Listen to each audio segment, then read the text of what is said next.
as women, we are nurturers and we are empathetic.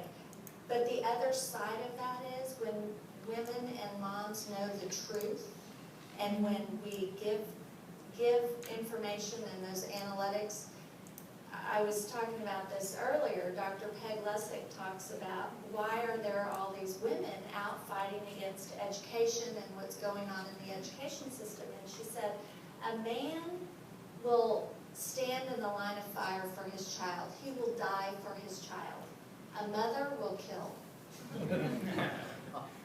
And so, armed with truth, there is nothing that will stop. Me as a mother, I get up every single day and fight the good fight because of my children. They are the next generation.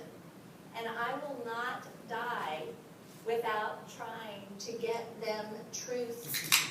And they know it. They're embarrassed by me a lot. But now they've kind of come full circle where my daughter, who has, she doesn't have the mom at home who's, doing crafts with her. She's got this crazy political activist mom who's not home. And she said, Mom, I just want you to know I appreciate what you're doing because I know it's for the future. So there's something powerful in channeling that anger and truth at the same time. I think Bill wanted to. Well, I know. okay. Nick's been resisting looking at me. He knows Not I true. want to. We're going to have Q&A here shortly, Bill, but go ahead. I know. But I'm over here too. We're getting there. We have 5 minutes to I go.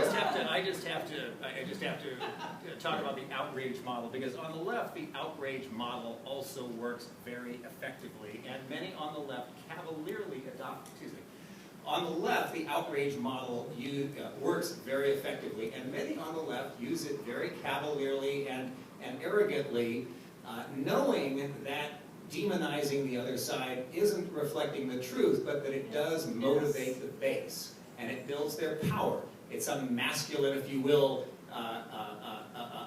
system that drives people to action. And that's all good. I'm not going to stop them from using the outrage model. We try to use the outrage model as a first step to get people into dialogue. But I think that it is extremely dangerous for the conservative movement to adopt the outrage model from this point on. It's like the leftists who say, well, we got this far battering the companies. We got them to the table by battering them, so let's batter them even more. They accomplish nothing in 20 years. But they feel good about their motives, and they feel like they're building a movement. They feel the world is with them, and any day now it's going to be a majority. I think that let me just finish. I think that this is a losing model. I think this is I will die for my country model. I will die for my party model. I don't think that it wins on the issues that you're laying out. I think that it brings the opposite. It's fine to harness outrage, absolutely. But if you harness outrage in a way that is interpreted by women voters in a strong majority to push them aside, and Hispanics to push them aside, then you are building yourself a sinking ship. And I think that while outrage is legitimate, think about it very strategically, understand it's a strategy, not a truth, use it intelligently, and have a positive agenda that speaks to the underlying objectives that women and Hispanics and others bring to the table. Otherwise, you're forcing yourself into a Rockefeller Republican future where you bring very strong ideals in and then have to compromise halfway between yours and a big government agenda. That's not what you want. If you want conservatism, you need to build an organic conservatism with a positive message. Okay. Sorry for cutting in. All right. So, and I'm going to go to you, Steve. I think an interesting distinction there, though, is that, as opposed to anyway, Steve, you speak to this. But here's the, I think this is a massive apparatus, right? It spends $4 trillion a year just on current outlays, but the size of it is much bigger than that, right? If you look at all the liquidity that's put into the system after the financial crisis, you have to give a shock to that system. The shock that you give is to channel, in a positive sense, not negative sense, the outrage. And I think that's the whole basis of the Tea Party movement. That's the whole basis of this new media movement. It is empowering people to say, I can actually have an impact. We had one of the biggest, in 2010, we had one of the biggest congressional victories ever. Now, not a lot came out of that. You're starting to see those elements of change, of limited government. And you've even seen it in the Orwellian words like reform. The establishment, shocked to death of this libertarian populist movement that started to catch fire, test markets, words that work. The Frank Luntz model. Here's a word that works, it's reform. Let's be the reform guys. Right? When they're not really interested in any type of reform, what they're interested in is be the junior partner in increasing statism. Okay? So outrage is not said in a negative sense, but you need that, I think, to give the system a shock, right? To then really get on the table a negotiating position. Everything we've done about limiting everything we've done about limiting spending, everything we've done about limiting government, everything that's been, all the positive accomplishments have come from the building of that outrage and people realizing they will pay a penalty at the ballot box to do it. And that's why I think crony capitalism and all these issues that are now kind of on the distant horizon are going to be bigger and bigger and bigger. And that all comes from kind of this outrage. So it's not said in a negative or pejorative sense that to demonize people. One of the things we've gone out of our way to do is not to demonize. And I think the perfect example is food stamps. You know, we had a special on hand, we had 2 specials on hand, and one was specifically about food stamps. And the whole point was the crony capitalism in back of the explosion in the food stamps business. This is not about demonizing the poor. So we think there's a lot of positive things. But I think the energy, the fire, the passion to get people to show up, and there's a lot more hours. We're only at the top of the first inning, right, in taking our country back. So you're going to need a lot of passion and a lot of the Ron Paul type of fire, the Rand Paul type fire, the Ted Cruz type fire.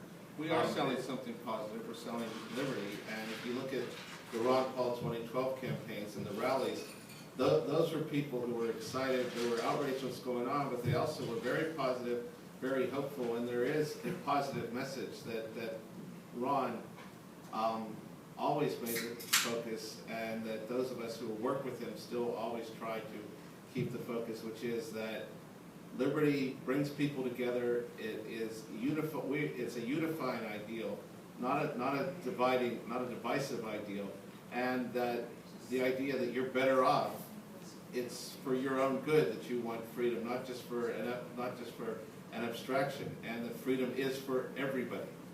And to the extent if we don't do a good enough job of selling the positive message, that doesn't mean that it's not there. It just means that we need to continue to improve how we market and refrain and present our ideas. Right. So Lori, forgive me, I keep I keep using you as like a touchstone, you know. There's so many things bouncing around in here Yeah, right yeah. now. So I'm going to ask you one question it seems that there's huge energy coming from the outside, forcing change within the conservative movement. But to what degree, and this is a total softball, to what degree do these folks need to make friends, or at least acknowledge the power structure within the establishment? It's actually not a softball question. I think that's a really tricky thing. That's a really tricky relationship to work. Because it goes back to what I said earlier, that when people have the fear of God of being primary, they're scared to do anything. And so to the extent that we see this outrage, or we want to build, I will say on the outrage thing, I think that you can't start with outrage. I think that at least you can, for people who are already engaged, you can totally start with outrage. People that are like, screw the government, it is their fault, I am a libertarian, right, or whatever. There is a crowd of people where outrage is a perfectly reasonable starting point. For people who aren't as politically inclined, who are sitting on the fence thinking about these issues, going back and forth, like reading Time magazine or whatever, right? You can't necessarily, you have to have a conversation where you explain what you're about, why you think, this person may be experiencing their problems and frustrations with the state of America today, win them to your side, and then channel them into outrage. That said, we can optimize messages with millions of messages, perfectly tailored for little people, because that's like the wonder of the data world that we live in. So I don't think that it has to be one or the other, where we have to live in a world of outrage or a world of not. But back to once we have people outraged, how do they need to work within Washington? I do think that there needs to be at least a little bit more of an understanding, because you can see it after what happened in 2010, and we only won the House. We didn't win the House and the Senate, and we had no chance of winning the White House, and relatively little has come out of the 2010 Congress. We may win the House and the Senate in 2014, and that would be great, but then we still have a White House to deal with. It is very, very easy for leadership to shut you out. It is very easy for the White House to shut you out. If you're not at least willing to come to the table to some extent, I mean, farm subsidies would have been a great example. It's somewhere that the House could have actually conceded to something that Obama and the Senate Democrats wanted, and that would have been against crony capitalism, yet they were incapable of doing that. So I think that Your there's, organization, by the way, Exempt did some against very good work critical. on that, by the way. and so did you. And so I think it's incredibly important to think about not just how can we apply political pressure for goals that will never be met, like defending Obamacare, which is a very important goal, but let's face it, is not going to go somewhere during the fall of 2013, to say what are some other places where we can work together within the existing power structure to achieve mutually agreeable goals that you don't have to compromise on. So